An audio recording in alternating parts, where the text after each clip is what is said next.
Okay, the fifth part of this chapter is connected particles. This is where it takes a massive ramp up in difficulty. Let's look at example 11.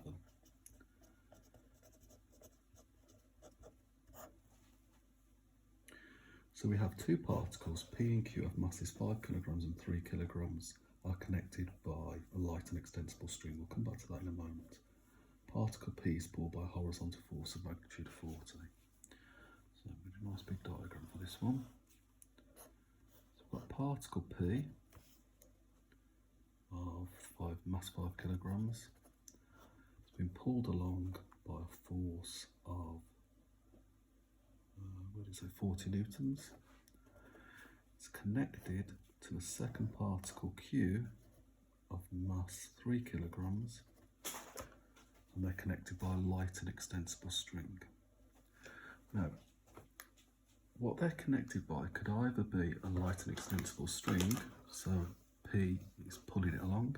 So when the string is slack, there's no force in the string. When the string is taut, it can be used to pull another object across. And that force is called a tension. But a tension is a pulling force. What P can't do is push back. It has no impact, because when it starts pushing back, the string becomes slack and the force disappears. Whereas if, say, this were a car and a caravan, they're connected by what's called a rod, a rigid rod, which can be both used to pull the caravan and push the caravan. The reason you'd want to push the caravan is because if the car suddenly slows down and it isn't a rod that can push back, the caravan's going to smash into the back of the car, which would be a tragedy, of course. So this force here is going to cause particle P to accelerate from left to right. Now, because this is a light and extensible string, so it can't stretch, the accelerations of both particles will be the same. And that's one assumption you might be asked for. What is assumed by an extensible string? Both particles would have the same acceleration. So Q also will accelerate to the right, but that isn't directly caused by this force here. It's caused by the string that's pulling it along, tension. At the same time, Q doesn't like being pulled along, it's going to pull back. You have an equal and opposite tension pulling it back. And with tensions, they will always be equal and opposite, pointing towards one another. So pulling forces point towards each other on a string. It's important to remember that. We've said that particle P experiences a frictional force of 10. So frictional force will oppose the direction of motion, so be to the left. And Q experiences a frictional force of 6. I need to work out the acceleration, tension in the string, and explain how you've used the model assumption that it's light and inextensible. Light means no extra weight is added to the system. Inextensible means there's no stretch, so the accelerations of both particles will be the same. Just some missing forces that we don't need in this question, but we'll add them for completion. We've got the weight of 5G acting down, normal reaction, which must also be equal to 5G, weight of 3G acting down, and normal reaction of 3G. Now, normal reaction isn't constant for one particular plane. As you see here, we've got two different normal reactions. It's a reactionary force, it just depends on the weight acting upon it. Now, with a connected particles question, you're always going to have some different systems of motion. So here, we've got, say, P. So we've got all the forces here. We've got all the forces here. And we've got the complete system here. Now, depending on what you're trying to find, will depend on which of those you use in your calculations. In this first question, I'm asked to work out acceleration. I'll be wise here to do the complete system. The reason being, the tensions will cancel each other out. So I do the whole system.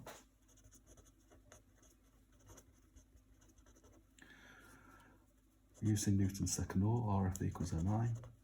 All the forces to the right minus all the forces to the left equals ma. And that'll be the total mass of the system. So that'll be 8, not 5, not 3, it'll be 8 total mass of the system. So we would have, to the right 4t, to the right t. Now I'll subtract all the forces to the left, t to the left, so those two just cancel. Minus 10, minus 6, those two forces to the left.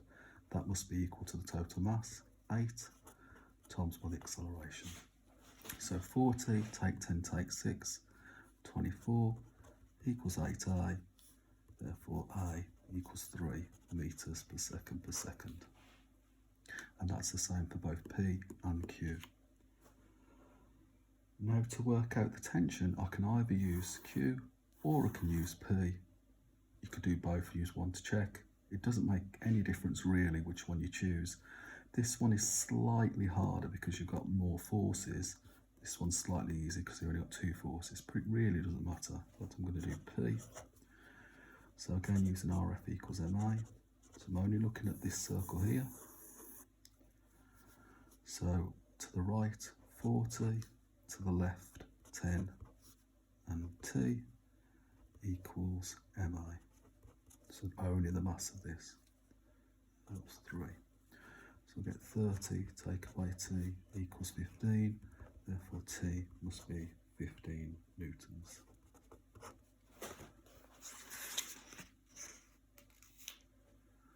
Okay, on to example 12. Example 12 takes quite a bit to get your head around. It's not an easy example at all.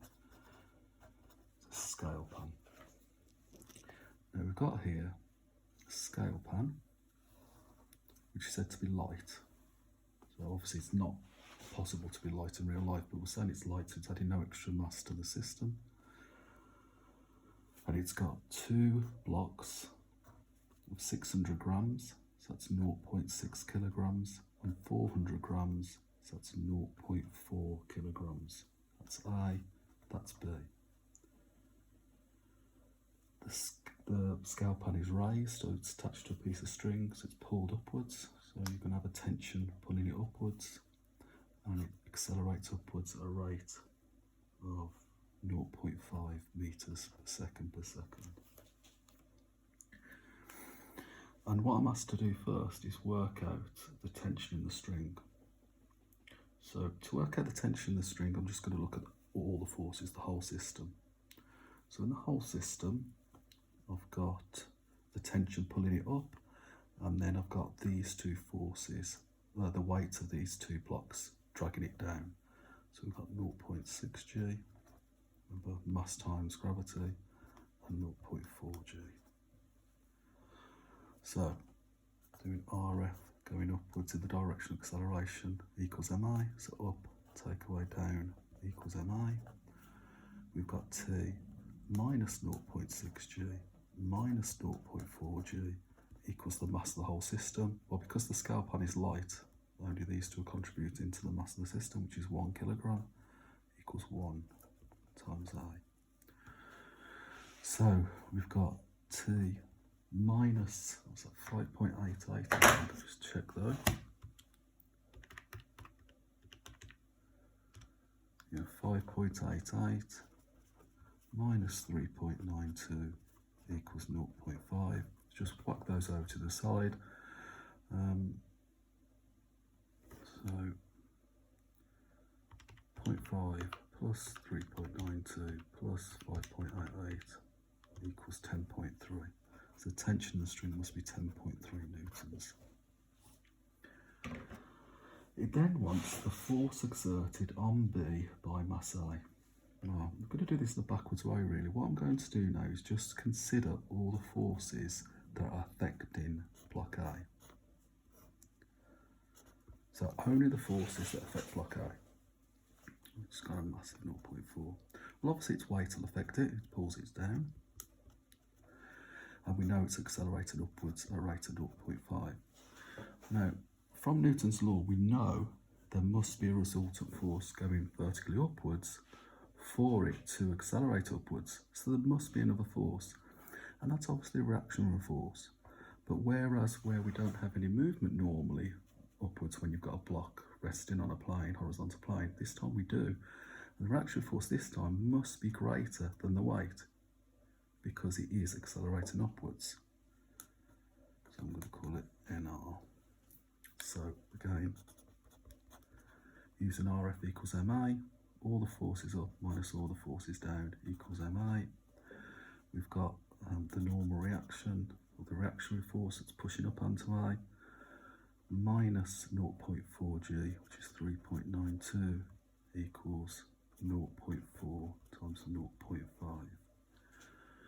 So the normal reaction must be equal to 0.2 plus 3.92, which is 4.12 newtons.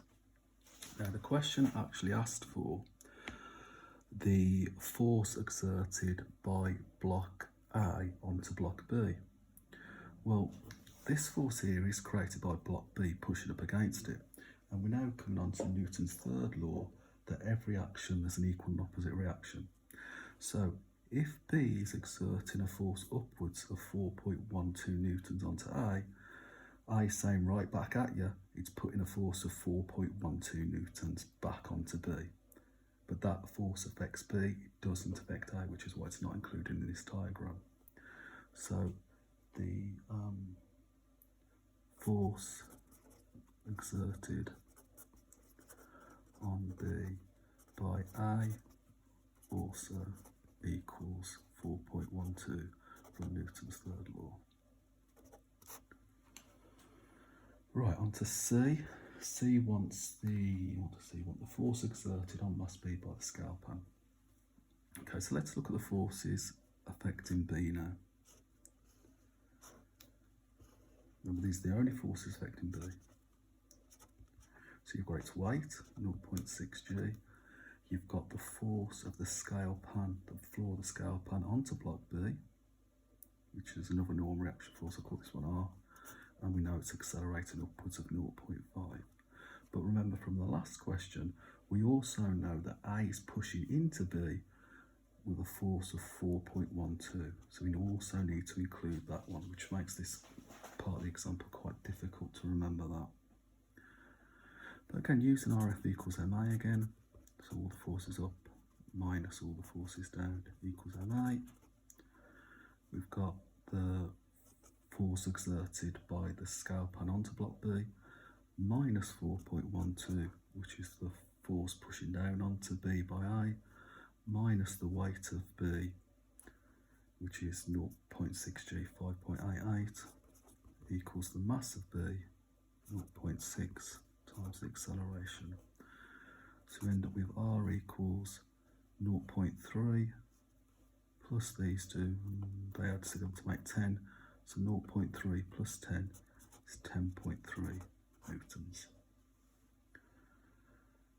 Okay, so that's all the examples up to exercise 10E. So if you have a go at that now.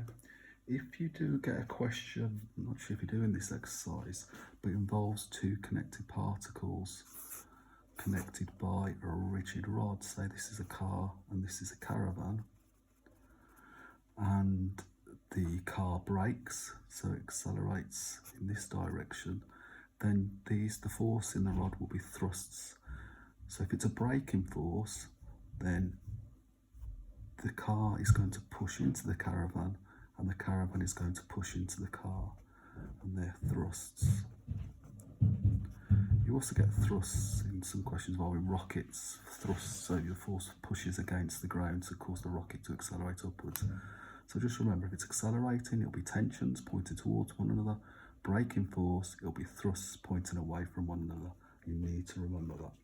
Thrust questions don't come up very often, but when they do, it is a bloodbath.